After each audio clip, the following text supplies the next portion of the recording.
The information, investment views and comments in this webcast are for general information purposes only. This podcast should not be used as a basis to buy or sell shares. The opinions and comments expressed within are made with the belief that the information is correct at the time of publication is subject to change as new information arises. The webcast will not accept responsibility for decisions made with the information contained within. The host is a shareholder in Greatland Gold.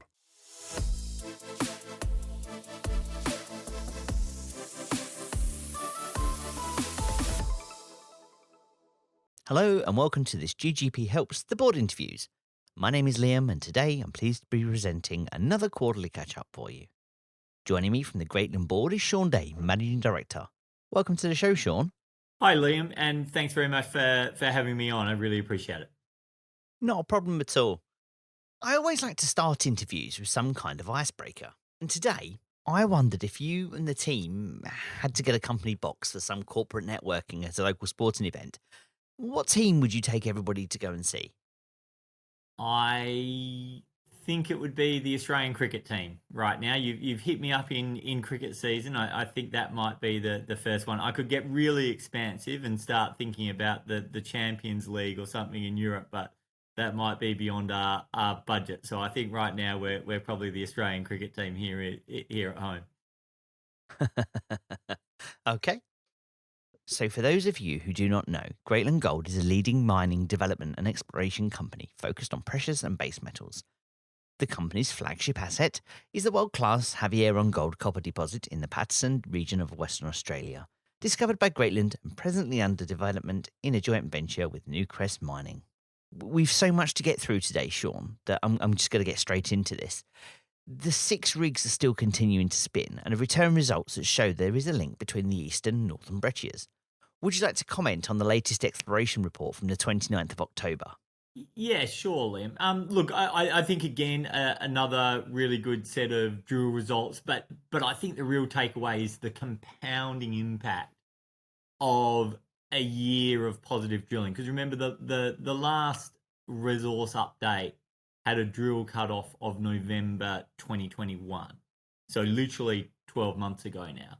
So I think when you start looking at the compounding nature of that, I would probably summarize it with 4 comments. The South-East Crescent just continues to deliver, and I think the prospect of that continuing at depth, it continues to be enhanced. I think we like what we're seeing with some higher grade, I'll call them pods, through that northern breccia. I really think the star of the show has been the eastern breccia. It's just got a lot broader and really improved in grade over the last 12 months. So I think that's extremely encouraging. And then you mentioned that link zone. I think originally we had kind of assumed that was effectively barren. Now, as we're putting drills into it, we actually see that the South-East Crescent actually looks like it kind of bulges out and joins into that high grade portion of the eastern breccia. So you almost get kind of a bulge in that South-East Crescent kind of zonation. So again, when you start kind of filling in gaps with high grade material, I think that's very positive. So we like what's happened with the drill bits, and great to see that ongoing drilling success over the last 12 months. Absolutely. And the other news, and probably the elephant in the room for most shareholders, is that Newcrest announced they would like to delay the feasibility study. What's the reason for this, and what are the benefits for Greatland with it being delayed? Yeah, well, I think the benefits are around optimization. I just in the last question on the drilling, I mentioned that the resource had a cutoff of November 2021. It really would have been extraordinary to come out with a study based on 13 month out of date data. And look, I think people have listened to comments I've made over the last year or so. We felt the PFS had too big a gap between drilling cutoff and publishing, and this was actually going to be a longer gap. And I think your understanding of the ore body and the potential continues to evolve, and I think it's really important to capture that. I think it's important to capture the optimization work that's going on. So I see it as positive. Look, I think the way I see it from a Greatland perspective is we were kind of comfortable either way. It would have been good to get that milestone out of the way. I think it would have been a little bit like the PFS, where we would have been painting the picture like this is an interim step. It's good, but people should be confident it's going to continue to get better. If we can now, complete a study that captures more of the optimization, that captures more of the drilling, and shows that increase from 2 million tonnes to 3 million tonnes, which is a 50% increase. Albeit, I think there should be an expectation that if you increase the size of a mine by 50%, and there is clearly some inflationary pressure, I think there should also be some expectation that will come at some cost. But I'd like to highlight that we kind of planned for that. We went out there, we did the equity, we did the debt. We didn't fund the PFS cost CapEx. We funded our view on an enlarged Havieron and gave ourselves a really neat buffer. So I think that in essence, the benefit is seeing a better, more realistic Havieron is a better outcome for shareholders. I think you've just answered my next question there, but I think I'll ask it anyway. Should the feasibility study grow the resource and a new mine plan be published alongside it, which shows that more than 3 million tonnes per annum can be extracted with a second dedicated decline, will Greatland be able to meet the additional expenditure required?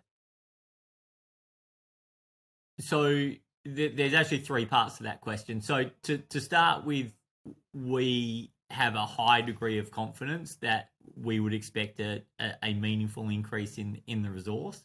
Again, just echoing back my earlier comments around the successful last 12 coming into 13 months of drilling. Then the next part of that question is around the decline. Just to revisit that, the PFS had 2 million tonnes per annum coming up a single decline. The expectation of the feasibility study is 3 million tonnes still coming up that single decline. So there isn't the additional CapEx of a whole new decline. For good order, there will be overtaking bays. I think there'll actually be overtaking lanes, so to speak, just to make that single decline more productive, to take up the efficiency of that from 2 to 3 million tonnes. So that will come with some additional CapEx. But I think that is what's lovely about that is actually it lowers the overall capital intensity, or it should lower the overall capital intensity of the project. i.e., you'll be getting more ounces and more NPV per unit of CapEx. And then finally, you kind of drifted in there to the funding element. Well, again, I think we've disclosed to the market, we had the 2 million tonne PFS, but we all knew it was looking at trying to create a 3 million tonne feasibility study. So in our internal models, in terms of engagement with the banks, we really focused on that larger mine being the 3 million tonne. So so again, we've kind of pre-baked that additional capital of debt and equity. And we're keen to finalise the study so we can say that with complete confidence, but we feel we're incredibly well positioned for it. That makes sense. Thank you. What risks remain in your mind as the managing director of a gold mine development company? Oh, look, I think no development is linear. There's always challenges. I think what we have seen over the past 12 months is some really good de-risking elements. So I think drilling is, again, really important de-risking. Seeing more ounces in the ground is great. Secondly, we've seen a change in the productivity of the decline. I think that was a huge focus for us in the market. in the first kind of 6 months of that development. It was always meant to be a tough 6 months. We always talked about it being very soft and needing a lot of support to get through that initial part of the Permian, and that it's not homogeneous as you go down at depth, that over time the ground conditions will improve. And again, I think we've seen that borne out in the productivity that people can track, with each quarterly or indeed each 6 weekly update. And then I think also getting in the blind bore was a really important element of de-risking, because again, that's going through that Permian layer. So I think there's lots of de-risking, but we continue to have all the challenges. I think we want to increase productivity in that decline. I think we want to finalise study plans, finalise a view on recoveries. I think there's all these things. Now, hopefully they're all part of the optimization and potential improvements. But again, it's important to run all those things to ground. So nothing's linear, but I'd like to think there's more upside than downside, but time will tell. Okay, the single biggest risk-off event will be the decision to mine. Do you expect this to accompany the feasibility study, or should shareholders expect a delay as the due process occurs and it's formulated or decided upon? I think a decision to mine in a formal sense would follow a feasibility study in very short order. But just to remind people, we started development of this in February 2021. So we're getting close to 2 years of development. We get into ore kind of early 2023. So really, the mine continues, or the development continues. Although the feasibility study is going to take a little bit more time to complete, we're still racing ahead. So personally, I've always seen the decision to mine as a really made back in February 2021 when you started development. That's the point in time, or that a decision to expend CapEx was made. Albeit, I think to make a formal decision, it would be great to have a full life of mine plan to endorse as a management committee. Okay, thank you. I understand that. We eagerly wait the approval from the Environment Protection Agency, who've had our project under review for some time now. Do you have any inclination on when the outcome of this could be? So just to be clear, I don't think that application is in per se. There's different stages. Some of the stages have been completed. I think that the current updated plan is or until very recently was with our Indigenous or First Nations partners in the Paterson. It's good to square away their input and consider their perspectives, and then that would be put up into the EPA. But again, I think from a schedule point of view, to date, that's effectively kind of tracking inside the expected timeframes. Thank you.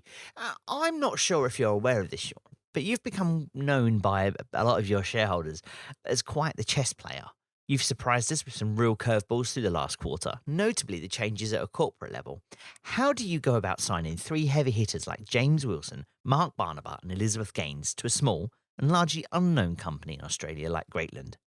Yeah, look, thanks, Liam. I think that journey, although we ended up having a kind of a triple whammy of announcements with the debt, the equity, and the board all at once, and 3 people joining the board, that was literally over 12 months of planning and work. I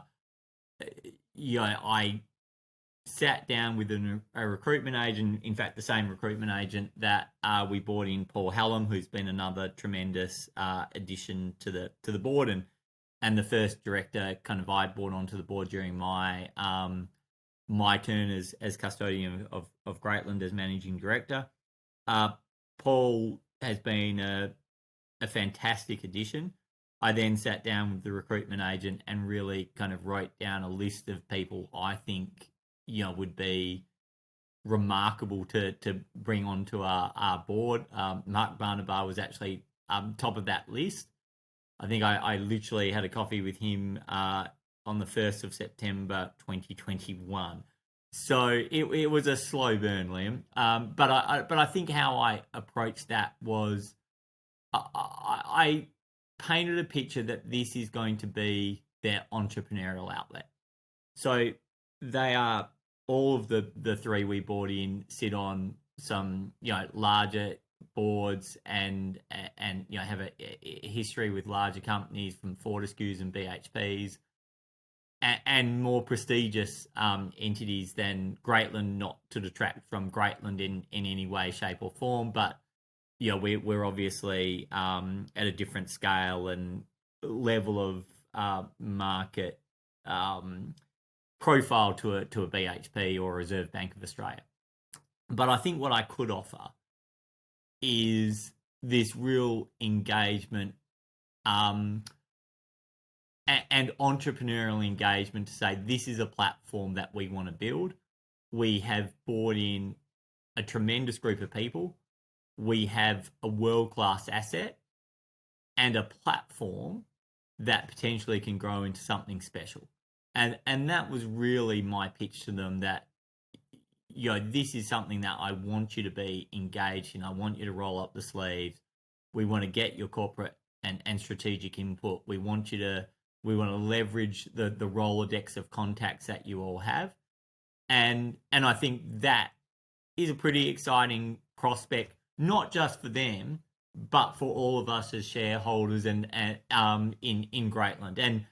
And I like to think, from my own kind of experience of being involved in some really successful organizations, that I had the connectivity with these people to be able to give them the confidence that we were an organization that they wanted to be part of. So, these things are multifactorial, but I think it's an amazing outcome. I think literally we have one of the best boards in Australia, and I think it would compare with just about any board around the planet. And I think we should be really proud of that. And I think of these things in terms of probability of success. I think it doesn't guarantee us that we'll become the next BHP, but what it does do is increase the probability that we will be successful as an organisation in every sense, with Havieron, with funding, with opportunities to deliver growth, with attracting good, high quality people. I think it increases the probability of us being really successful on all those fronts, and that will ultimately drive our value in time.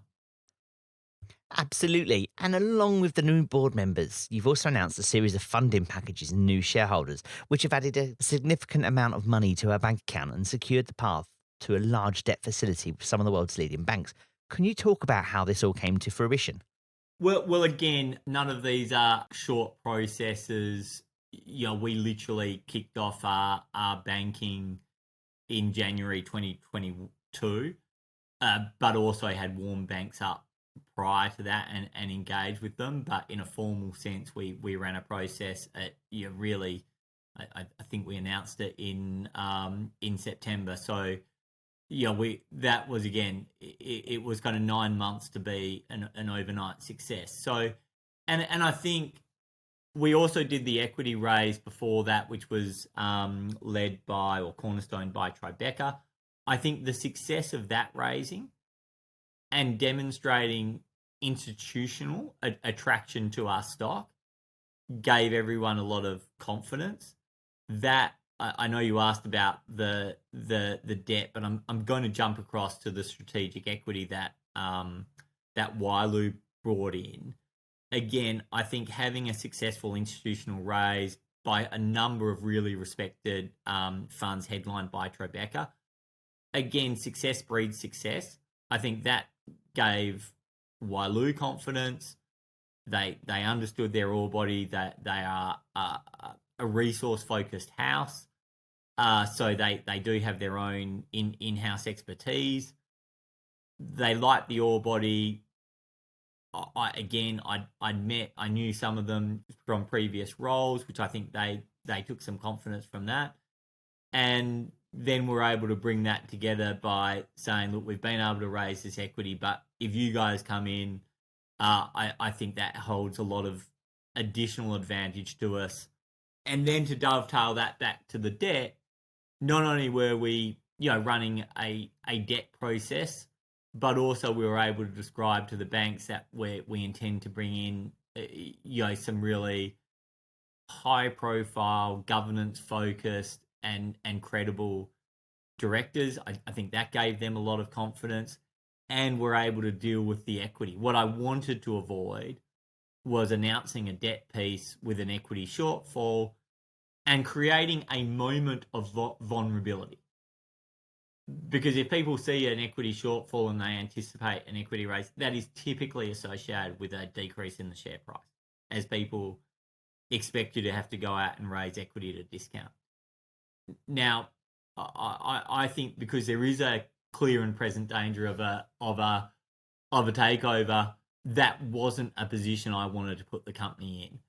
So again, trying to bring these three threads together in a way that supported each other was really a huge focus. It did increase the complexity, but that was really the focus for us as a management team, was to bring those three threads together: debt, equity, and in augmenting the board, and have each of those processes support each other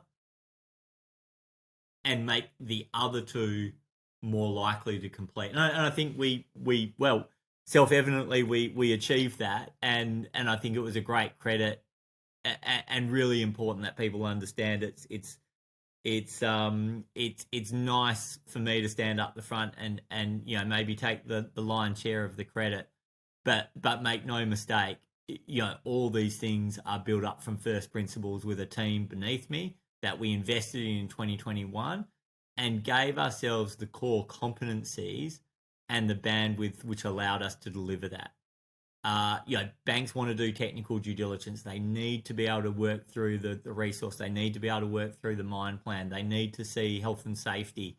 They need to see good governance. They need to have confidence in the financial forecast you're producing. You need all of that to come together as a symphony to credibly present your organisation, to attract capital from world-class organisations. And I think that was the great achievement for Greatland over that kind of 18-month period, was building the team and giving ourselves a platform where as a team we could deliver that. And not only do we have Wyloo Metals as our biggest shareholder, but it also brings along with it that Andrew Forrest effect. Have you managed to meet up with him and his team to discuss your vision? Yeah, well, look, we really appreciate the relationship with Wyloo. So I've certainly caught up with Wyloo, shared that vision with them. I think as part of them by deciding to invest, they buy into that vision, and we are, I think, extremely fortunate to have an organisation like Wyloo to be a strategic partner with us in terms of the credibility that provides us, the potential access to capital, and the access to deal flow that their brand, which is tremendous, brings to the table. So I think it's all part of the maturity of the organisation, and it's of Greatland, but it's a relationship we really value. Okay, thank you. Jury has also been subject to drills with both Black Hills and the northwest of Paterson Range East. Now that you're shortly about to have a full picture of all the targets, will you then go back in 2023 to the ones that appear to be more favoured, or do you expect to drill out any more new targets? Yeah, look, I think we continue to drill, we harvest information, we test our theories with that, and I think that gives us information to recalibrate, understand the tenements we hold and the targets we have better, and continue to refine and improve our probabilities for success. We're currently drilling Scallywag, 100% owned. I love drilling 100% owned tenements the most. selfishly, if we are successful, I want to keep the whole prize for Greatland, and us all own that fully. I think we're drilling Pearl right now. That is probably our best EM target on that scallywag license. So I think that's a really exciting drill target to be spinning into. So yeah, excited about that one, and very keen to see in time that result and some of the other results from the campaign, including jury as well. So, but I think the Paterson drilling is good, and it's nice to be kind of getting to a point where we're testing some of these targets, which again we only did that on land EM earlier this year. So again, it's about refining information. We had some airborne EM information to get on land, improve the definition of that data, and then again recalibrate targets. I think was tremendous, and probably one of the first drills or holes we're drilling with that updated information is Pearl. So that's good fun and exciting to see. And again, it will be a bit of a slow burn as drilling takes time, cutting the core takes time, getting assays still takes time. But we don't, people should have confidence we don't sit on drill results. We try to get them out into the market in short order, and I think we're going to start seeing a bit of flow of them soon, depending on assay times. Which I was just going to comment on that actually. Are the assay times coming down from where they are, or from where they were a year ago? Yeah, look, I am cautious about making predictions on assay times. I think I did in 2021 say that they were starting to trend down. I think that was a false dawn, and they pretty much stayed up throughout that year. Cautiously, I will volunteer an opinion that they look like they're coming down, but I think again I'd really like to wait until I see that data coming through, consistently, not to us and other kind of organizations or mining companies or exploration companies in the space. But I am cautiously optimistic, but I do want to stay clear of actually making a prediction that assay times are going to decrease. But there is perhaps some talk that will be the case, which is good. The quicker we can turn around information, we like to share that information, but it also means the quicker we can improve the cycle time for revisiting targets. So yeah, positive if that proves to be the case. Okay, thank you. Jury has also been subject to drills with both Black Hills and the northwest of Paterson Range East. Now that you're shortly about to have a full picture of all the targets, will you then go back in 2023 to the ones that appear to be more favoured? Or do you expect to drill out any more new targets? Yeah, Liam. Look, drilling campaigns are contingent. They're about what we learned from the last drill hole and how we reprocess that.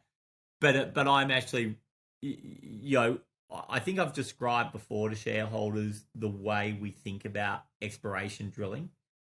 We are highly technical led. We are highly driven from first principles. So rather than approaching a high ranked target and punching a dozen holes into it at first pass, which is somewhat guesswork, we take quite a different approach. We will put one or two holes into that, really with a view of trying to understand the stratigraphy and trying to compare to what our expectation was. And then we use that information to recalibrate and realize we should be drilling 200 meters to the west. We should be, the anomaly is shallower than we expected or deeper.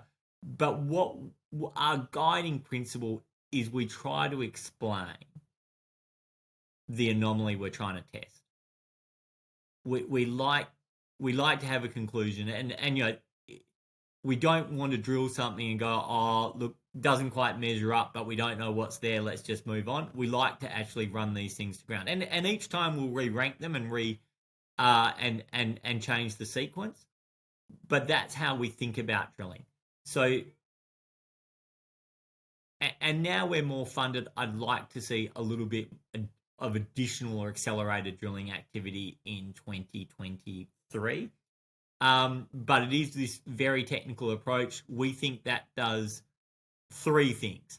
One, it means you're using your drill budget in the best and most kind of economically disciplined way. Two, we think it optimizes the probability of success over time. And three, I think it's built for us a really good reputation in the sector with our peers about how we're viewed as explorers. And I think that manifests with Newcrest keeping us on as the manager of jury. Now, we do that really cooperatively with them, but in most other cases, they haven't allowed the other partner to stay on as manager. You saw them change that on a number of their holdings during the course of 2022, but also to other potential JV partners or people who divest exploration tenure. And remember, a lot of people want to take some ongoing interest, through royalty or through a milestone payment. So people care about who takes that over. And I think the combination of improved access to capital and a reputation for being a good exploration company, again, optimizes our opportunities to be the counterparty of choice when opportunities arise in the Paterson, and I would say more broadly afield. But obviously our focus is very much on the Paterson, and that's where we keep the closest eye on tenement movements and our peers in that region. Which leads really nicely to my next question, and I'm not sure if you can answer this one or not. But during the quarter, we've witnessed applications for new tenements appear with the Department of Mines and Petroleum, of which we've been successful with some. What has made the company, though, reapply for the tenements it already owns, including E454701, which is Scallywag, and the entire land package at Ernest Giles? So let me answer that in two parts.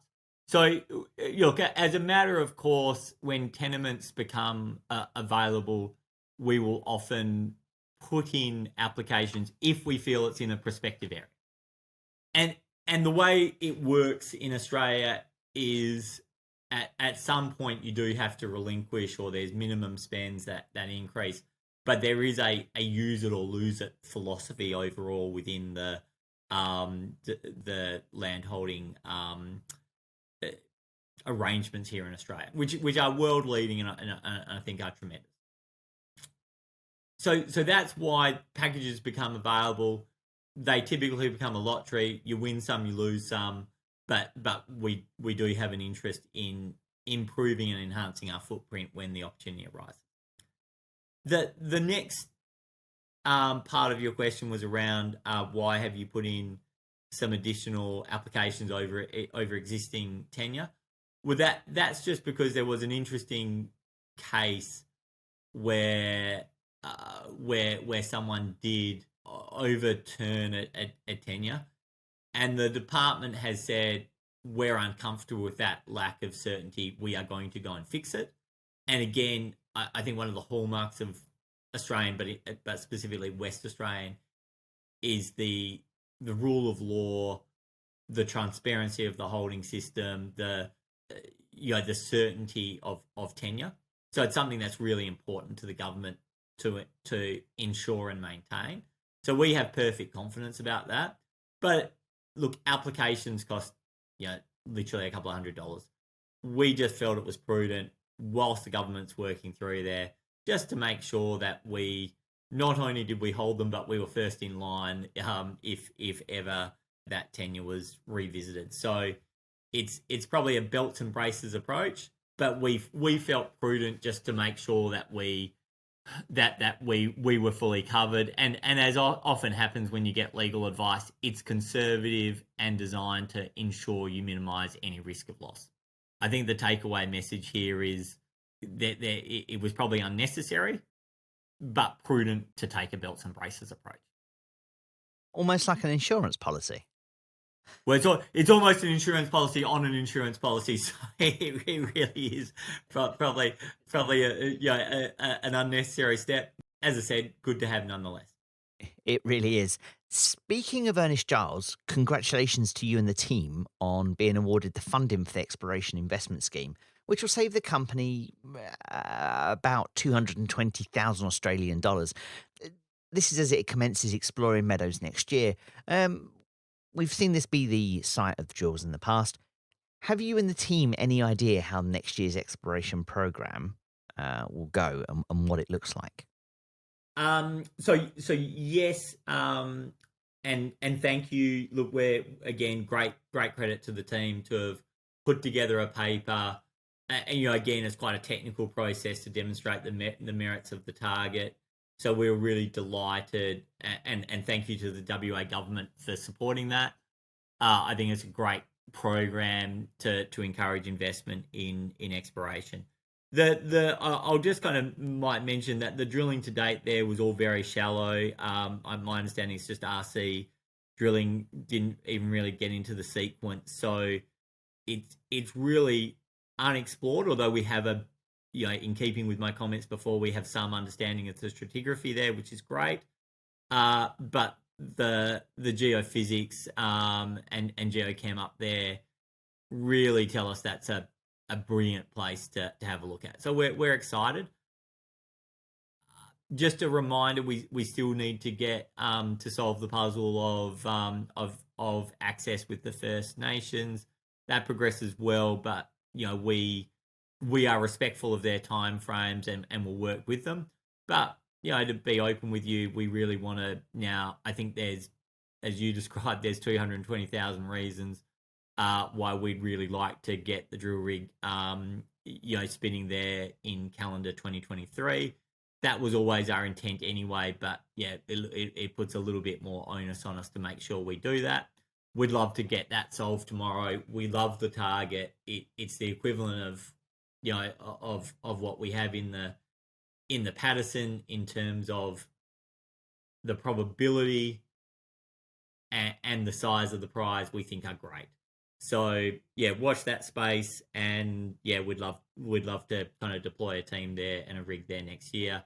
And it's just fantastic that's there's a funding partner on that with the WA government. Although again, the nature of that is we hold 100% of the benefit. So the best partner to have. I'm going to skip my next question because you've pretty much just answered that regarding the First Nations and things. So finally, we have the suggestion that we will likely, in the coming months, list onto the ASX. There are many routes to achieve this, and it's been mused and speculated on many, many times on many forums and boards. But I have two questions on this. First, is your chosen path processing as planned? And second, should shareholders expect any further dilution as we become listed? So we continue to think an ASX listing is positive for Greatland. I think in a couple of ways. I think it broadens the base of potential investors, and the reality is, for an Australian asset in a large investable pool of money that is available and some of it is dedicated to resources in Australia, I think being able to access that capital makes a huge amount of sense. And a lot of those funds are mandate locked for ASX listed vehicles. So having that ASX listed vehicle will enable them to invest. And a number of them, their mandates work that as long as there's a publicly stated intent to list within 12 months, some of the mandates will already allow them to invest. And we saw that a little bit in the in I think the August equity raise. So I think for that reason, it makes a lot of sense. It's also very useful because it gives us, scrip in the Australian ASX market. So if there's something that's a natural fit, say, some additional Paterson holdings for scrip rather than cash, that might be something that we want to do, which is a lot easier with Australian paper to other Australian shareholders rather than asking them to accept London paper. So there is a couple of reasons to do it. And then I think the second part of your question was around an equity raise and whether that would cause dilution. Again, I would steer you towards there are different ways to ASX list. A lot of what I just described, or in fact, both of what I just described, is achieved with what I'll call a compliance listing, which is listing in Australia but not actually raising any equity. And I think I've previously told people a good example of that is Kirkland Lake. They were a very significant multi-billion-dollar Canadian or TSX listed miner who did a compliance listing in Australia. They didn't raise any money, but it created a platform that they could leverage, and I think was part of their success. We would obviously that's kind of our base case. We'll obviously consider at the time of listing whether it's prudent to consider raising equity either in Australia or London. But our base case is to do a compliance listing, set up the platform, and I think again it gives us strategic options down the path, which I think can potentially benefit us. So that's really the thinking, to broaden the universe of people and funds that can invest in us, and to give us strategic flexibility. And I think those in themselves are really worthwhile benefits to pursue. But even a fund in Australia that might want to buy stock, they typically don't have to buy it on Australia. And what you'll find is funds will almost always gravitate to the deeper, more liquid market. Now, my own personal expectation is that's London. We have good liquidity up in London, good support. We don't want to lose that. So what I'd like to see, if I bring out my crystal ball, is that you just add some Australian institutional buying onto that existing London market, and I think that's a real positive, both from the liquidity but also potentially from a share price point of view, and that is a commendable goal. Well, that brings me to the end of my questions, Shaun. And thank you so much for joining me for this quarterly catch-up. Do you have anything else you'd like to say to our audience? Look, Liam, really enjoyed the conversation in terms of speaking to the audience. Really, just to say thank you for the support that we've had. It's certainly Havieron or Greatland's been nothing if not interesting. So it's there's lots to do, but we're really excited about the future of Havieron and also of the platform more broadly. And I think as I've kind of said, is in terms of us speaking to some really good questions, which I think covered what people want to understand. But I think people should have confidence that we've sought to put together a management team and a board to position the company to give it every opportunity for success, and the access to capital to provide the mechanism to pursue that. So we're really excited about what the opportunity brings, and I think again, during this year we got that option behind us, which I think really kind of improves the alignment we have with Newcrest around Havieron over time. And look, we still feel we're a little bit vulnerable to Newcrest. It's a pretty brutal stock market out there. Typically, we're not really happy that we get the right value for our stock. And look, when I think about the ASX, I should probably add, right now we feel, maybe on the ASX we trade a little bit higher. And again, that hopefully encourages some ASX shareholders to say, well, let's move on and up to the LSE and pick up some of this stock, because it compares favourably on fundamentals right now, which I think is helpful. So I think it's a journey, and I think it's an exciting journey for us all to embark upon collectively. So thank you very much for your time, Liam. Not a problem at all. Unfortunately, ladies and gents, it's time to bring this show to a close. If you want to reach out to us, you can contact us on Twitter at the address on the screen.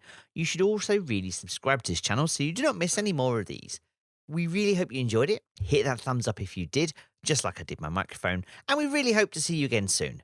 My name's Liam, and you've been watching a GGB Helps the Board interviews with Shaun, the Managing Director of Greatland. Until next time, I bid you good day.